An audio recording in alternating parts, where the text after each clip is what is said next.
நிறைய வீடுகளில் பிஸியாக இருப்பாங்க. சண்டே மட்டும்தான் சர்ச்சுக்கு போவாங்க. அந்த சண்டே சர்ச்சுக்கு போகிறதே இன்னமும் பெருசாக நினைப்பாங்க. நாங்கள் ஐயோ இன்றைக்கி சர்ச்சுக்கு போகணுமே, பைபிள் அந்த பஸ் பிடிச்சி போகணுமே, ட்ரெயின் பிடிச்சி போகணுமே, பைக்கில் போகணுமே, அதை ஒரு பெரிய வேலையாக நினைப்பாங்க. இன்றைக்கி ஒரு நாள் தான் ரெஸ்ட் இருக்குது. சரி, சில பேர் என்ன சொல்லுவாங்க, நாங்கள் மாதத்துக்கு ஒரு நாள் போவோம், ராபோஜனத்துக்காக நாங்கள் போகுவோம், மற்ற நாள்லாம் நாங்கள் போகவே மாட்டோம், எனக்கு டைமே இல்லை, அன்றைக்கி ஒரு நாள் தான் ரெஸ்ட் எடுக்குதுன்னு சொல்லுவாங்க. இயேசு எப்போ வேணால் வீட்டுக்கு வருவார்.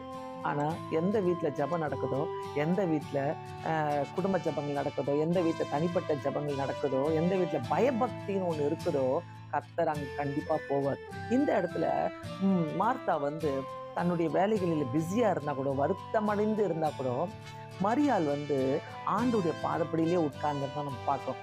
கண்டிப்பாக ஆண்டுடைய பாதப்படியிலே உட்காரும் போது வீட்டுக்குள்ள சண்டை நடக்குமா, வீட்டுக்குள்ள பிரச்சனை வருமா, நிறைய குடும்பங்கள்ல தொலைச்சிடுறோம். ஆண்டவரை இயேசுவை நம்ம தொலைச்சிடுறோம். இயேசு காணாம போயிடுறாரு.